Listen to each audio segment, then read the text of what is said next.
Welcome to There'll Be Podcast. My name is Pilar. And my name is Ryan. And this week we'll be discussing Darren Aronofsky's 2010's ballet-centric psychological horror film, Black Swan. Yes. So Black Swan, it focuses on Nina, who is an immensely talented and technically flawless ballerina as she auditions for and wins the principal dual role of the Swan Queen and the Black Swan in her ballet company's season opening production of Swan Lake. However, rather than facing the typical pressure of the spotlight, Nina must deal with external conflict in the form of an inappropriate director and her ever-present, grossly overbearing mother, as well as a fledgling rivalry with a new, less inhibited dancer, Lily. Brooding over all of these pressures, Nina obsesses over her portrayal of the Black Swan, of the sensual Black Swan, hatching vivid hallucinations of self-harm until, on opening night, she undergoes a metamorphosis into an uninhibited, fully realized depiction of the Black Swan herself, enrapturing both the crowd in attendance and the viewers alike. All right. I feel like your synopsises get bigger every episode. There's a lot. I don't know. All right. Jumping into the characters, we have Nina, who is the star of the movie and of the ballet that is happening in this film. She is played by Natalie Portman, and she is very... she starts off very childish, or not childish, almost like... She's innocent. Yeah, innocent, childlike, I would say, more than childish. And she's kind of just a perfectionist. Her mom is very controlling of her, and so is pretty much like anybody who has authority over her is kind of just pulling her around. And she just takes it because she wants to be like the star, like, you know, little golden star kid. Then we have Thomas, who is her dance instructor, who is played by Vincent Cassel. Who, like I said, he's her dance instructor. He is very passionate of his work, a little too passionate, as you can see as you watch the film, to the point where he does sexually assault, harass Natalie Portman's character, and I think because she is so like blinded by perfection, she kind of doesn't see it in that sort of light. Yeah. We'll get into it. Yeah. Then we have Lily, who plays opposite of Nina.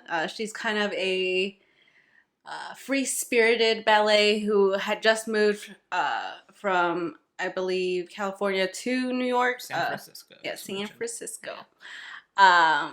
And you can definitely see that they have different personalities in that aspect, but at the same time, Lily is more sensual and more like less constrictive of her own like body and personality. Less frigid. Yes. Yeah. And she definitely poses a threat to Nina, as she can see that she has a certain quality, a je ne sais quoi, that Natalie Portman just cannot imitate. Yeah.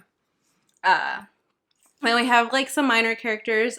Erica, who is Nina's mother.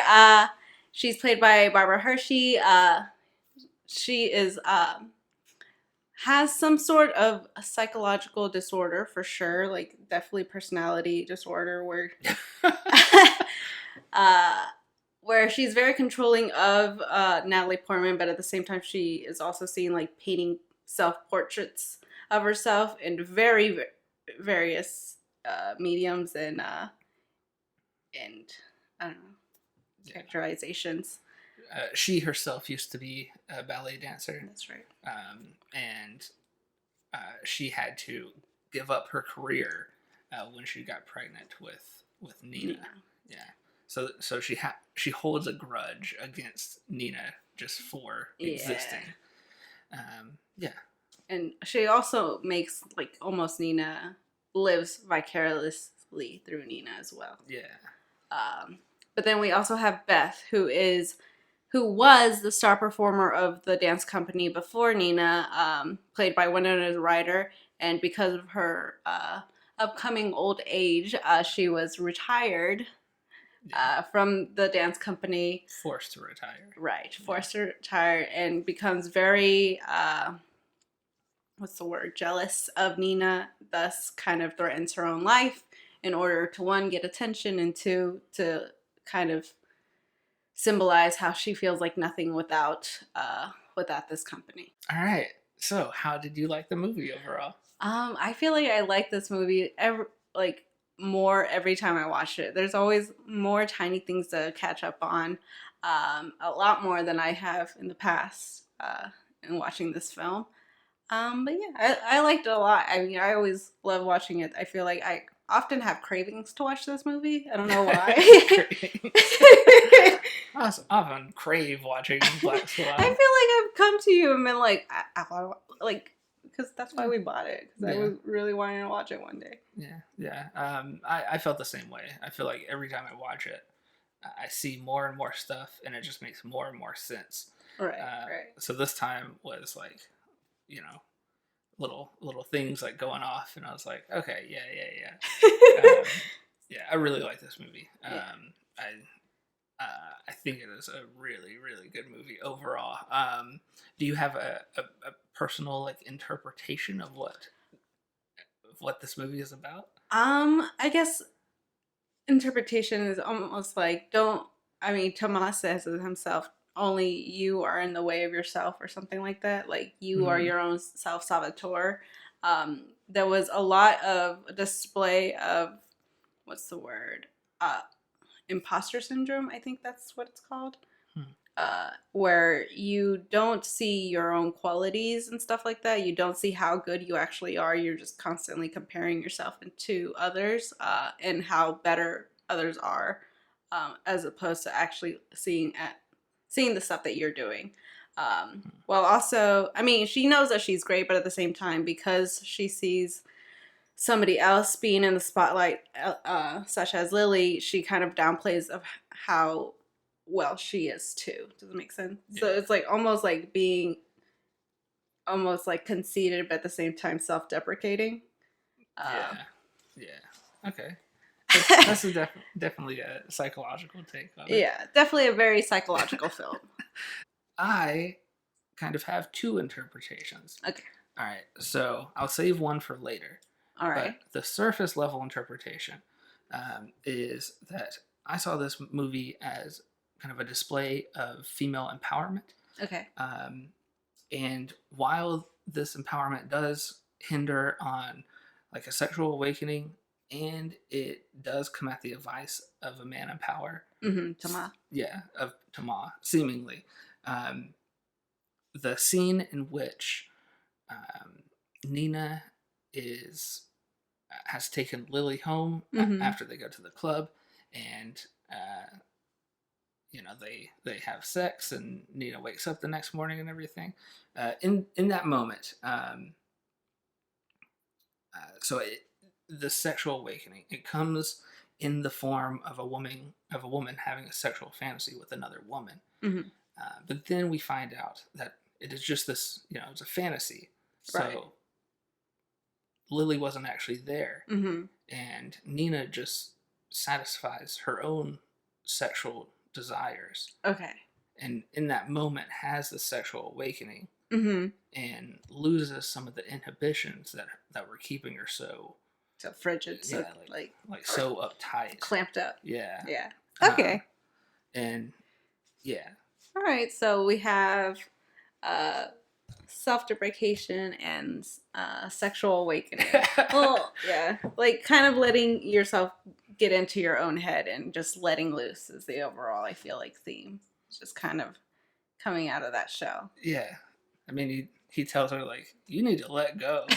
Like, before he gives her, like, any other kind of creepy advice. Right. Yeah. I want to jump into Darren Aronofsky really fast before we talk about performances and aspects. Yeah. Okay. All right. So, Black Swan is directed by Darren Aronofsky. He jumped onto the scene in 1998 with the movie Pi, just PI, like the the math Symbol. symbol. And I have never seen this movie, but I know it's like I know it's crazy, and it's in black and white, and What? yeah, It's black and white? Are you sure? I'm pretty sure. Oh, what I'm thinking is Life of Pi. Yes, not Life of Pi. Okay, I was like, hold on, what? No, Pi is crazy. I haven't seen it. Well, but, okay, I also have not seen it. I feel like I try to watch it every Pi day and I just never get around to it. Then we have Requiem for a Dream, which you've seen, right? I have seen. It came out in 2000. Is that the one with Jared Leto? Yes. I don't think I've seen it. I have not seen it in a very long time. Okay. Since probably like 2004. Okay. So I definitely need to rewatch it again. Mm-hmm. It is. I heard it's crazy. It is crazy. Yeah. And then he did this movie called The Fountain, which is kind of less popular than his other films. Yeah, I've never heard of it. But it's pretty good. I've seen it. It's very like metaphorical, metaphysical, and Darren Aronofsky himself has said that it kind of displays what his like belief system is in some ways. Cool. So it's kind of a personal movie for him. Mm-hmm. Then he did The Wrestler in 2008 with Mickey Rourke. I have not seen that, but Black Swan is kind of like the opposite. Yeah, like a film to accompany the wrestler, because the wrestler deals with like a man and his craft as a wrestler, and then Black Swan is a ballet dancer, and they both kind of really get into what goes into those performances. Okay, that's interesting. I did read that Darren Aronofsky, Darren, that he was looking to make Black Swan an affair movie between a wrestler and a ballet dancer, and so he did say that like taking on two professions like that would have been too much of a film. Like it would have been too much to encompass into one film. So that I didn't realize that he had made one for just wrestling as well. Yeah, that's cool. Yeah. Then he made this movie called Noah, which I have not seen. Dude, I heard it's kind of brutal. Yeah. But then he made Mother, which is also brutal. I tried to watch Mother. I think we got it from Redbox one time, and I was going to watch it by myself, but it was pissing me off. Why didn't I want to watch it? I don't know. Huh. Interesting. I think I thought it was too scary. I stopped watching it because it was making me so mad. Dude, that movie made me so mad. But I like getting mad, so I had a good time. I still haven't finished it. I need to. He's currently working on. It's in post production. There's a film called The Well that is coming out, and it's starring Brendan Fraser. Is it like Jonah in the Well? No, it's about a guy who is super depressed and gains a lot of weight. It's based on a novel, I think. Okay. But Brendan Fraser, hopefully it can be a big moment to kind of bring his career back to relevance. And then sometimes we talk about the lead actor, Natalie Portman. In this case, she won the Oscar for Best Actress. Right. Of course, she got her start on Leon the Professional, which is fantastic. Back in 1994. Then she was in the Star Wars episode 1 movies, like the origin story movies, from 99 to 2005. She was in Garden State in 2004, which is, I've mentioned it before, one of those movies that I've watched a bazillion times. V for Vendetta was a big one in 2005. I put this on here because I really like this movie. There's a movie called Brothers that came out in 2009. She plays the female lead. I believe it's Jake Gyllenhaal and Tobey Maguire. Wow. That are the two brothers. Okay. This movie is so good until the end of the movie, and it completely ruins it. Oh no! Oh, I do think I remember you saying that. It's so good. Dang. For 90% of the movie. That sounds like a pretty good cast, though. Yeah. Well, actually, I don't know about Tobey Moore. Well, he's pretty good at that. Okay. Anyway, then Black Swan in 2010, and she's been doing like Thor and the Avengers movies kind of ever since. She's been doing a ton of other stuff as well, but yeah, is this does this movie make you want to see more Darren Aronofsky's movies? Definitely, because I mean, I seen Mother and I love that film, so that's 2 for 2, I guess, the ones that I've seen. So I'm definitely interested in watching the other ones, especially like Pie and Requiem for a Dream, Requiem Yeah. for a Dream. Of a dream for a dream. Anyways, I think they sound cool. I want to watch some more. All right. I like psychological and stuff. when you think of Natalie Portman, what do you think? Dude, growing up, I hated Natalie Portman. I don't know what I watched that made me hate her, but I mean, it could have just been her face.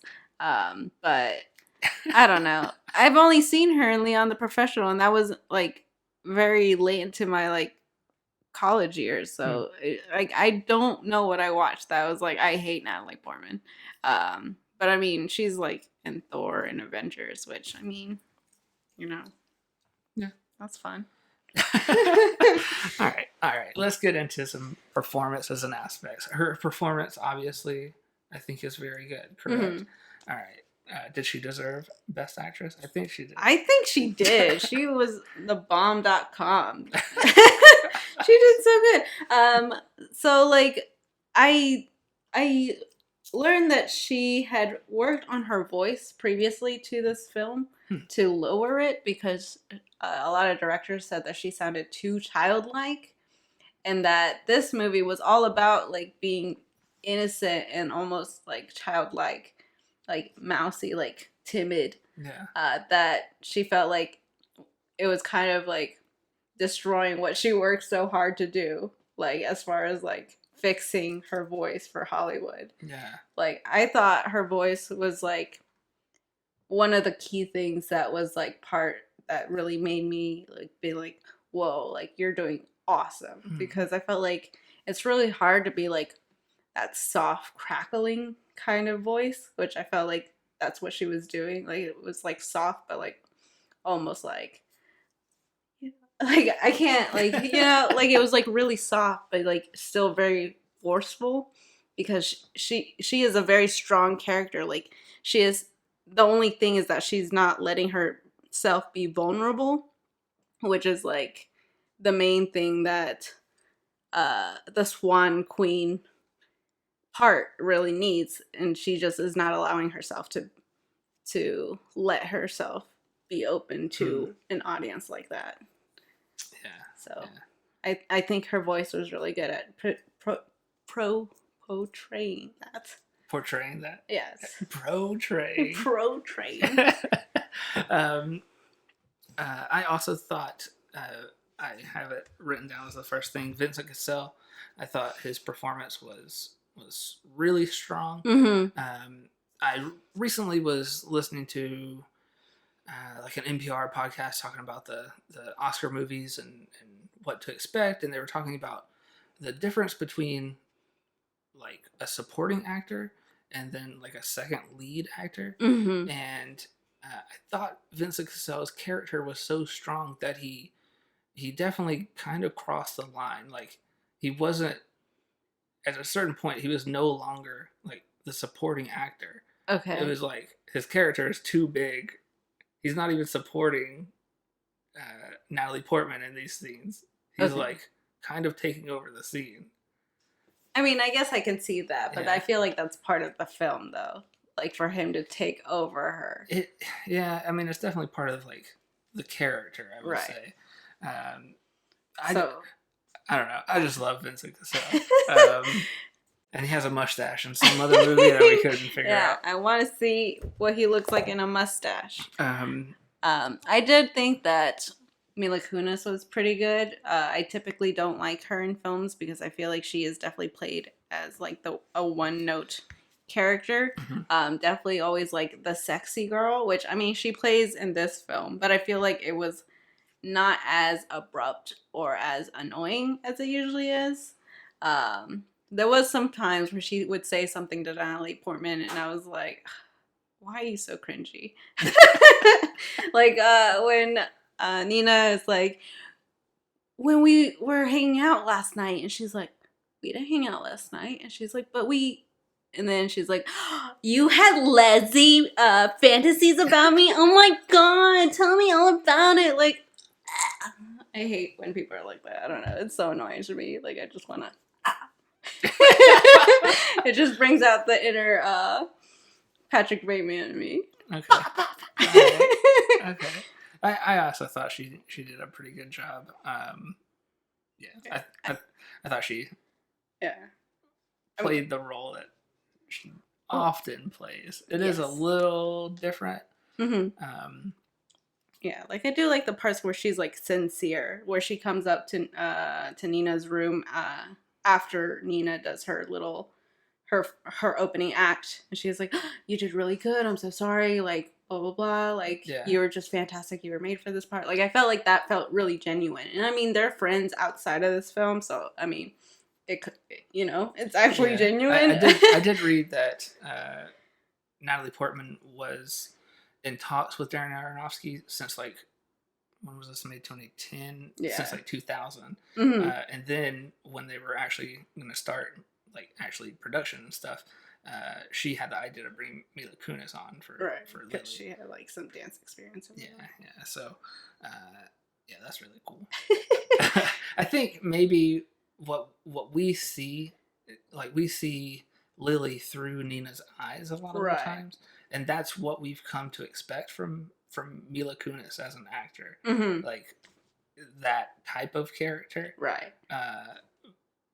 But she does come across in some scenes where it's like, oh, this is like a fully fleshed out character. Like, this is like a realistic type of person who has a personality, right? And isn't just like, the free spirited, sexy girl that everybody wants to be, Yeah, or be with. Yeah. This film, if you have not seen it, is very like mind fuckery. It constantly changes faces, and because of the quality, sometimes you can't really tell who it is. Like you can think that it's one person, but then it's actually another person. There were numerous times where I thought Natalie Portman's alter ego or Nina's alter ego was her mom, but I feel like maybe it only happened one time where it was like her mom. Well, I mean, there's that one scene. Nina has stayed late at the studio by herself, dancing, practicing, and then Lily comes in and she's walking in like from the shadows because only the studio is lit up. Right. And we like when we were watching it, like they definitely did some post production work. Because when we were watching it, in the shadows, it is Natalie Portman's face, right? And we went like frame by frame on the slow motion on the Blu-ray, and it just like slowly like morphed into Mila Kunis. Yeah, so crazy. Like it definitely like tricks your eyes when you're watching it. It's really cool. It is really cool. Okay, can I say one more thing about Vincent Cassel's character? Yeah. Okay, so don't get me wrong. He can certainly be read as like the creepy, like, abusive, like power or like man in power. Right. Because he's like the artistic director. He casts the play. Like he gets to say who is the lead dancer and everything. And he definitely can be read that way. Like he forcefully, abruptly kisses Nina. Like seduces her by like touching her and stuff during practice. Yeah, there's that whole scene where he says, "That was me seducing you." Right. It should be the other way around.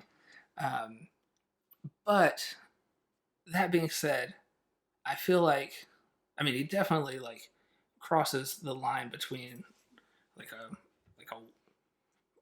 employee-employer relationship, you know? Right. Like HR is gonna hear about this. Yeah, like At least they have to. I'm not condoning anything that he does, and it is said that he has a reputation Right. that precedes him. But I feel like you could also read it as he's just a very passionate director who is willing to do whatever is necessary to get the performance that he needs out of his lead. Because he doesn't ultimately like force himself on Nina. Every time he does it, it's like for a lesson almost. Right. Like I feel like he kisses her because he knows she doesn't want to be kissed. So he knows it'll make her fight back. And that's what he's trying to get her to do. Like that's that scene where he's like, "Are you serious? You're not even gonna like fight for the lead?" Gotcha. You know? Yeah. And then what's the other one? Oh yeah, they have the big party to introduce Nina to the patrons or whatever, and then they go back to his apartment. His apartment afterwards. I feel like that's very stereotypical. You're oh, here we go. Yeah. But he doesn't like come on to her at all. Really, he does bring up like sex in their conversation, and that's when he gives her the homework or whatever to go touch herself. But like she is very vulnerable as a person in that, as a woman in that situation, and he doesn't take advantage of that. Okay. Yeah. You know, and then there is the scene when he tells everybody else to leave, and he stays with Nina in the studio for her to like finally get this Black Swan shit down, and he like touches her and like feels her up and kisses her and stuff. Yeah. And then he just is like, "Oh, like yeah, like okay, I'm leaving." Like he didn't do it for himself almost. He did it to motivate her. Okay. And I don't know. I really appreciate the character. Okay. Of Toma in that scenario. In that regard. Yeah. But then ultimately, it's like it's hard to like actually picture that in like a human being almost. Yeah. But I feel like, not to say that Darren Aronofsky is like this, but he is like an auteur of film direction, and there are any dozen of male directors who have this kind of persona or reputation that precedes them. Like it might not be something similar to like sexual harassment or whatever, but there are like methods that could be quite traumatizing or like borderline abusive that numerous directors have done to get a performance out of their actors. So it's like it's hard to really draw a line somewhere, especially in like a performance atmosphere, to where it's like for the purpose of self pleasure versus like to motivate your crew, I guess. Yeah. I'm interested in that kind of relationship, I guess. What's your next aspect?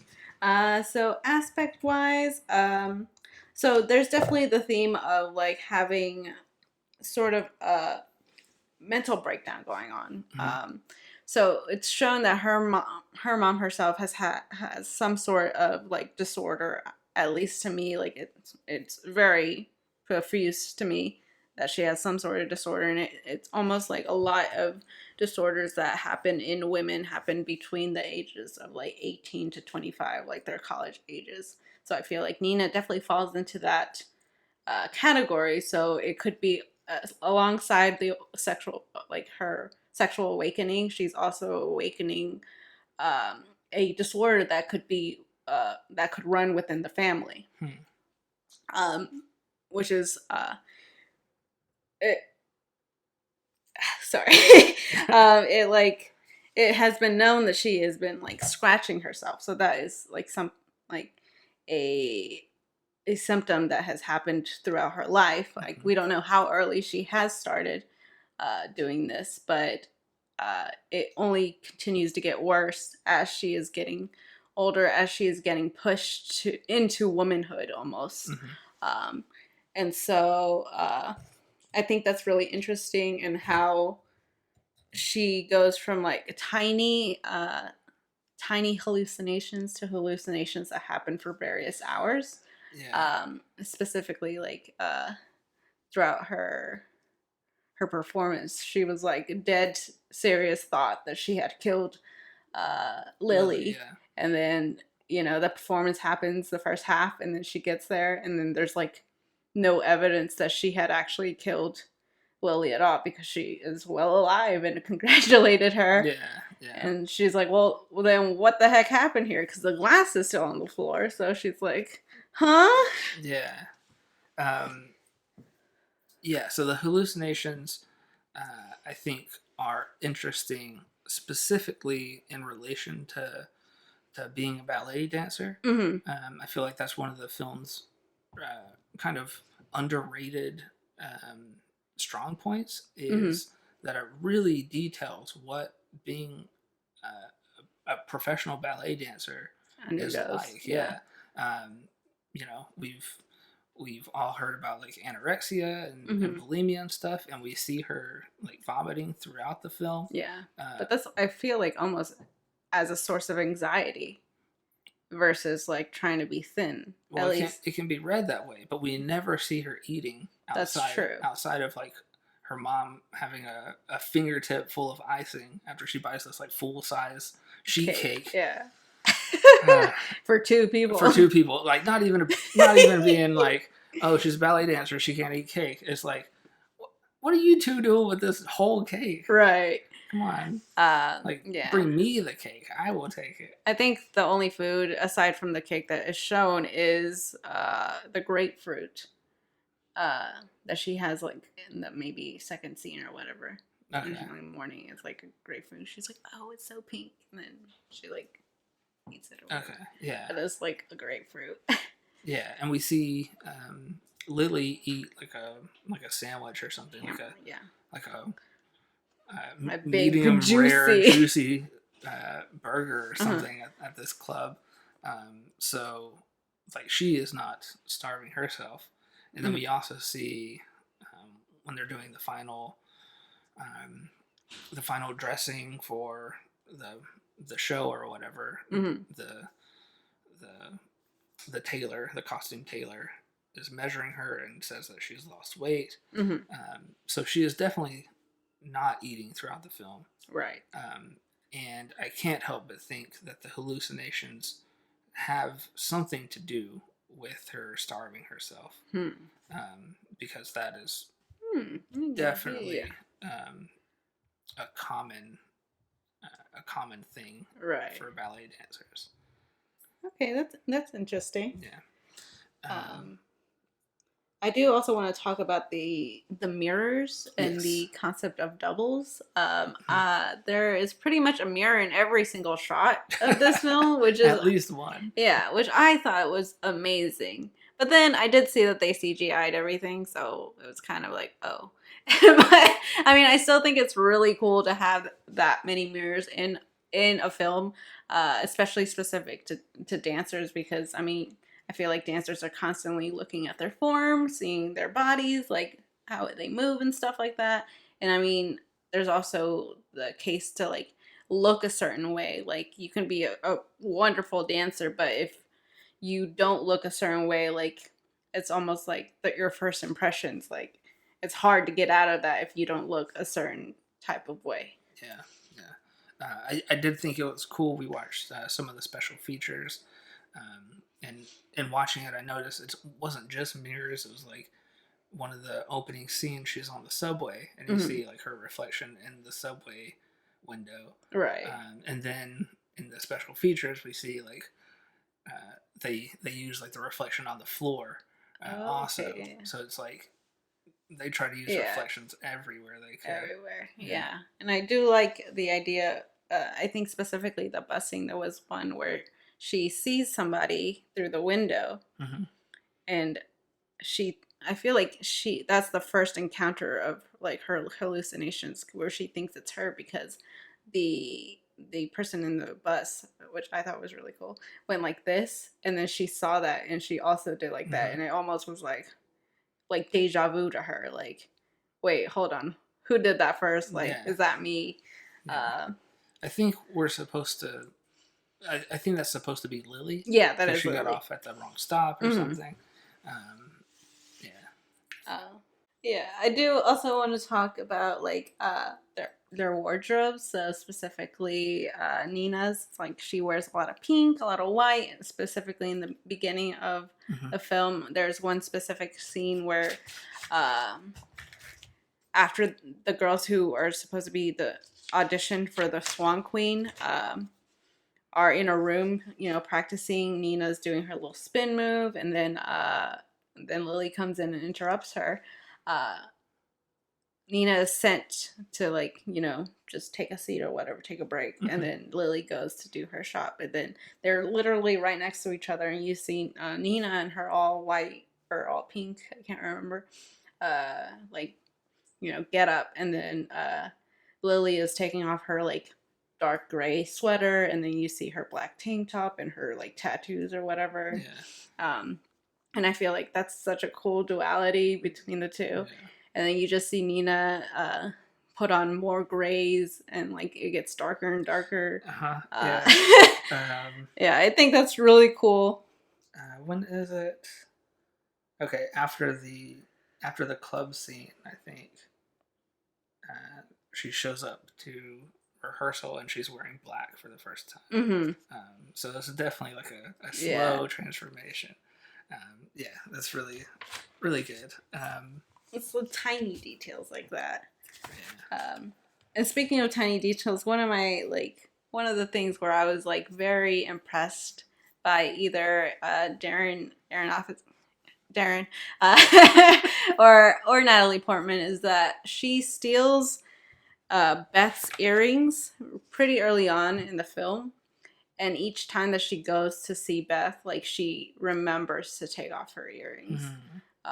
Just to like make sure that she wasn't being found out that she stole them. And I do also think that that's like a cute play on like Nina's innocence. Like the first time that she goes into Beth's dressing room, she like looks at all her stuff and like steals little trinkets and stuff like that. And I feel like that's such a little girl thing to do. Like when they would go through their mom's dressers or whatever, or jewelry thing, and then they would like put it on and be like, oh, I'm all grown up. Like, I feel like that's really cute as far as like displaying Nina's like child essence almost. So I also wanted to talk about the statue that we see. It's called Future Clone, and it was done by Fritz Scholder in 1999. It's currently at the National Museum of American Indian at Bowling Green. It's a real place in New York, and I thought it was like a perfect statue for them to find to film in this scene with like the after the party or whatever. Nina's kind of entranced by it for a minute, and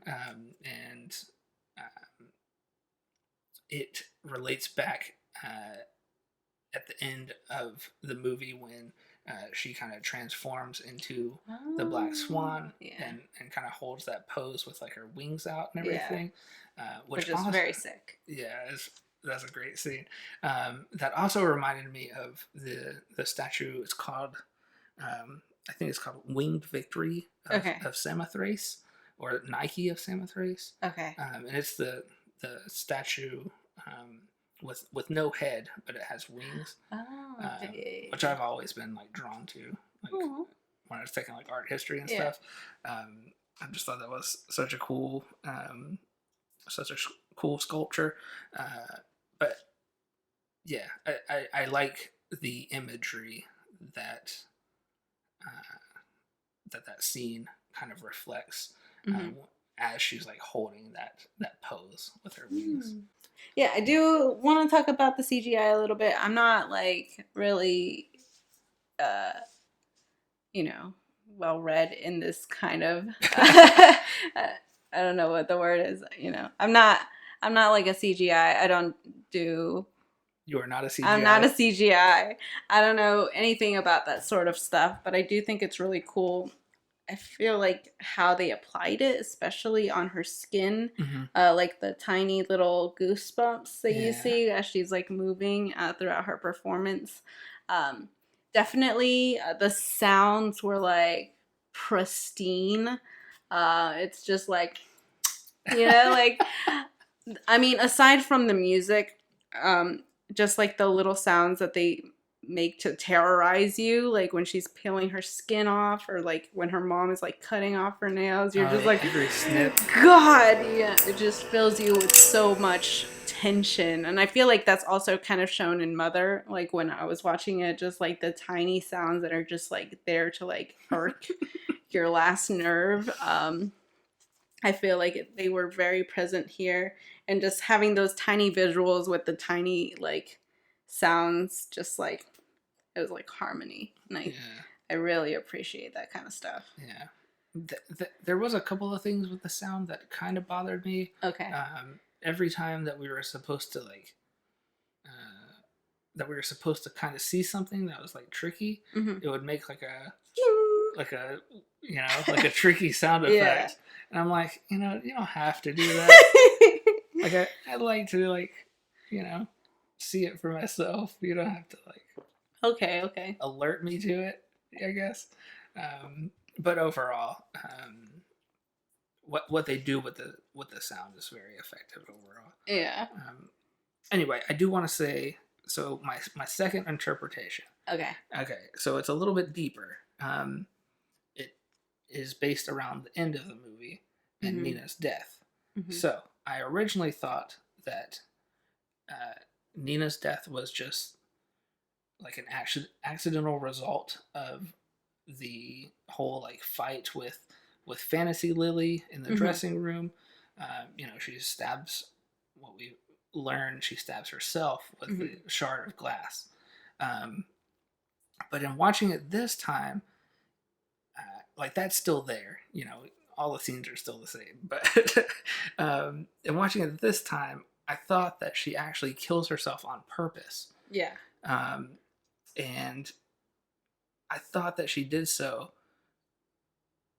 like, one, to kind of solidify this perfect performance and ideal of who she is as a dancer.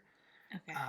But also, watching Beth's character, like I couldn't help but think like Nina has to see like this is her in 20 years. Like she's either her mother or she's either Beth. Yeah. So Beth tries to kill herself by walking out in front of traffic and fails.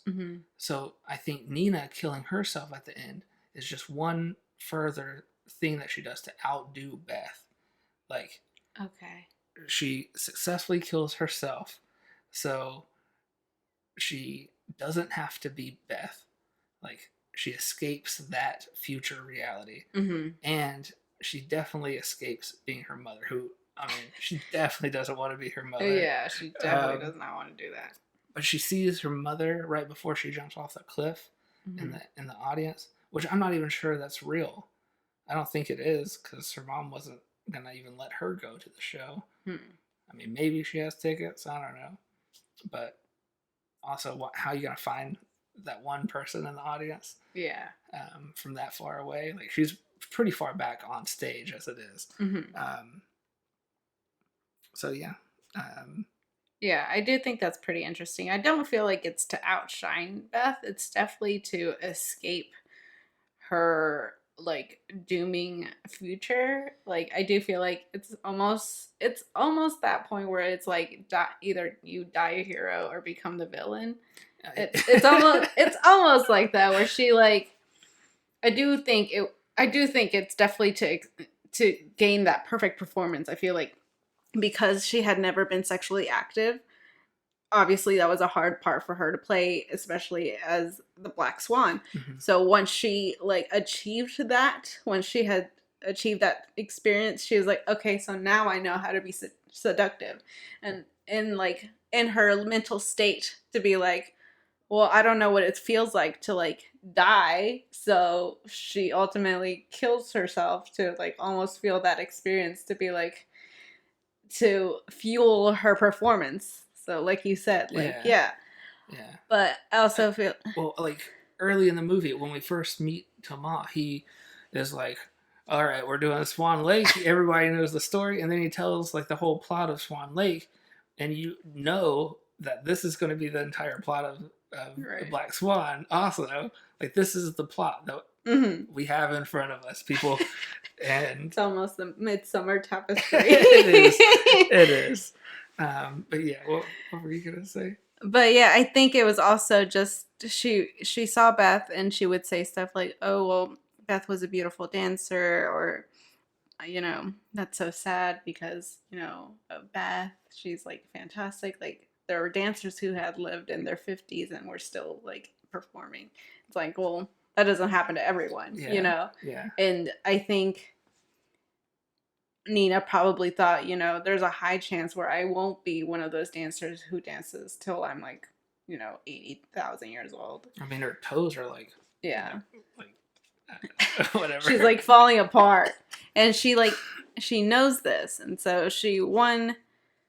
I feel like in one way it's like to self-sabotage, to kind of be like, oh, this is why my performance won't be perfect. But it's like my performance can only be perfect because I'm experiencing this.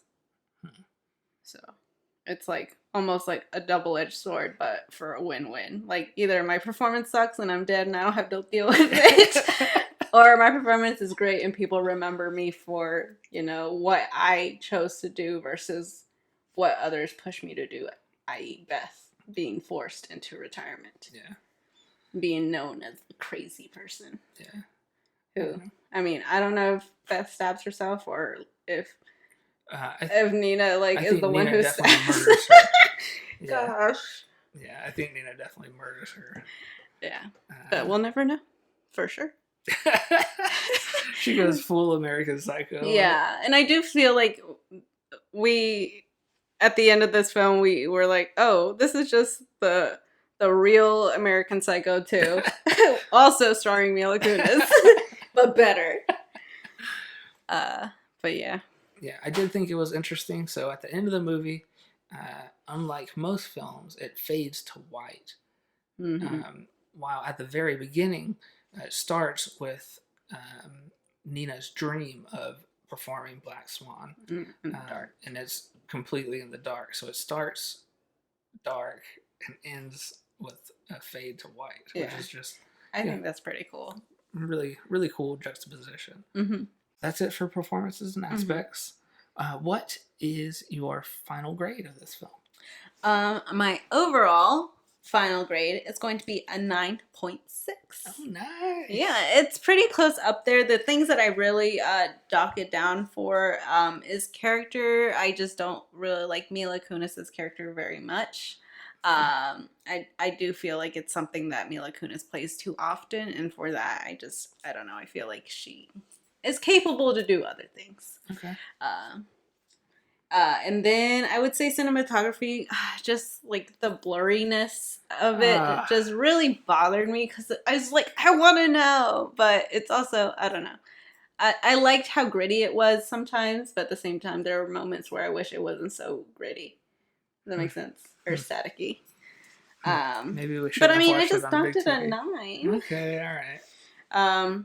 And then originality. I mean, I do think it's a very original film, but I do feel like there are a lot of films that deal with kind of doubles in paranoia like this. So it's not a new theme, but it's definitely a new take on, having your alter ego self kind of self-sabotage yourself, I guess. Like American Psycho. And then, of course, you have to overcome yourself. Basically. Right. But yeah. I like that she overcame herself by just killing herself. Yeah, the only if person. If I can't be me, you can't either. What about you? What did you rate it at? So I rated it very close to yours. I rated it a 9.5.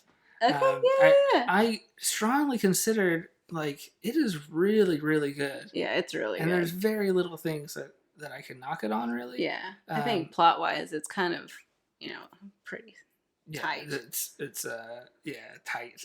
Especially, it's hard to also fault it because it does have the element of you don't know when you're actually in reality. So, like, anything that is, like, kind of weird can be excused by Nina's kind of psychosis. No, I mean, I feel like it's. But it's all relative. Like, yeah, I feel like it's really clear though. Like, right. if you really deeply analyze the movie, like, it's clear what is fantasy and what is reality. I think. Anyway, 9.5. I mentioned that sometimes the sound effects kind of took me out of the movie a little bit. Okay. Which was a pretty big deal. And I don't think it's, like, perfect. Like, I think the ending could have been slightly different. Okay. I don't know. Anyway, I don't want to get into that. What I do want to get into is my favorite thing is the cinematography. Okay. And you knocked it down a point, but so the cinematography, there's a moment. There was a moment when during the grand opening performance, it's like during the first act of the play, I guess, where the camera is, like, with the actors moving and dancing, and, like, it didn't take me out of the movie, but it occurred to me, I was like, wait a second, I'm watching a movie. Like, somebody is right there filming this right now. And I don't know, I was fully immersed in it. Yeah, I debated to take it off cinematography and formatting because it was really just how, I mean, it's also like when this movie was created, just how blurry it was. It was so hard to tell who each person was. Like, does that make sense? Like, it's like, I just want to know if that was Nina or if that was her mom. Like, it kind of looks like Natalie Portman, but it also doesn't look like Natalie Portman. Doesn't, you know what I'm saying? Okay, so specifically the scene you're referring to is my favorite single moment in the movie, the spinning shot. Okay. Which is so cool. Yeah, if you look at the behind the scenes, it just looks like so much fun to do. So Nina is doing pirouettes, and the camera is spinning like it's first person, and she's, like, keeping her, what's it called, like, keeping her point, I guess, on Thomas. And at some point, you hear, like, the big, like, steel door of this studio open, and it's just got that. This is a good sound moment.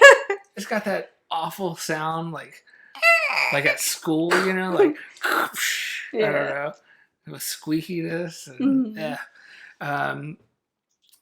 and anyway, it instead of focusing on Thomas on one of the spins, it focuses on the door, and we paused it and tried to watch it in slow motion because it's Lily coming through the door, but when it first opens, it's, like, definitely not Mila Kunis at the door, right? And it's such a brief moment that it doesn't really make sense to have. That's what I'm saying. Like, all the parts that look like they were supposed to be Natalie Portman didn't look like Natalie Portman. I don't know. But also, whatever. This movie had a budget of like $3,000 million, so they couldn't even do it. They were trying to do it with $5,000. Well, it's Aronofsky's filmmaking. It's like guerrilla filmmaking, man. All right. But whatever. All right. We come to the same conclusion. It gets around 9.5. Yeah, it's a really good movie. What's your favorite thing? So my favorite thing, I think it's pretty funny, and I made Ryan rewind it maybe like 3 times, where Nina, I think she realizes that she has not killed Lily. She has actually stabbed herself, and she's like crying and putting on her makeup. Like, her face is so pitiful. And it reminds me of this little video of, like, a little, like, Asian kid dancing, like, performing. And they're, like, in little, either dog or little sheep costumes. And they're, like, crying, but, like, dancing on point. It just reminds me of that, you know, like, a little kid, like, kind of, like, not wanting to go through with the performance, but they also know that the show has to go on, so they're just like, and that's what Natalie Portman looks like, with the little puppy lip sticking out. It's very cute. I like it. All right. That's my favorite part. All right. Fair enough. All right. Well, that's it for Black Swan. For the next movie, we were really intrigued by the double theme or doppelganger theme. So that's what we're going to stick with for this next episode. You want to detail the movies here? Yeah. So the movies that we have you guys voting on this week is going to be A, Coraline, who is directed by Henry Selick.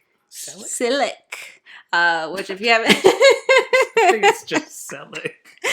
All right, Henry Selick. And then B, we have Enemies by Denis Villeneuve. Yeah. Enemy.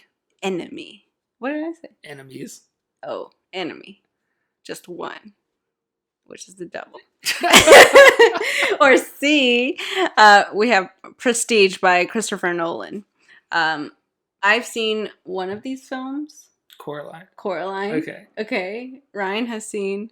I've seen Coraline and The Prestige. I've never seen Enemy. Okay, cool. Yeah. Awesome. Either way, yeah. I'm pretty equally excited to watch. I am pretty equally excited to watch all three of these. I haven't seen Enemy or The Prestige. I've heard really good things about The Prestige, and I read cool things about Enemy too. And I mean, Coraline is bomb, so whichever you guys choose to do. Yeah. And with that, thank you very much for watching. As always, please subscribe to the channel, share us with your friends, and follow us on Instagram. You can vote there at There Will Be Podcast, and follow us on Twitter, if you have a Twitter, at Pod From a Basket. And and you can also vote in the comments down below. Yeah. And we do have some parting words. As timid and frigid as Nina was, she did have some pretty good clapbacks that we would like to highlight in the parting words. Yeah. So Hope that you means enjoy that. Yeah. Thank you so much. Have a good night. Bye. I'm about to end this mom's whole career. I just don't want you to make the same mistake I did. Thanks. Not like that. I just mean as far as my career was concerned. What career? Boom.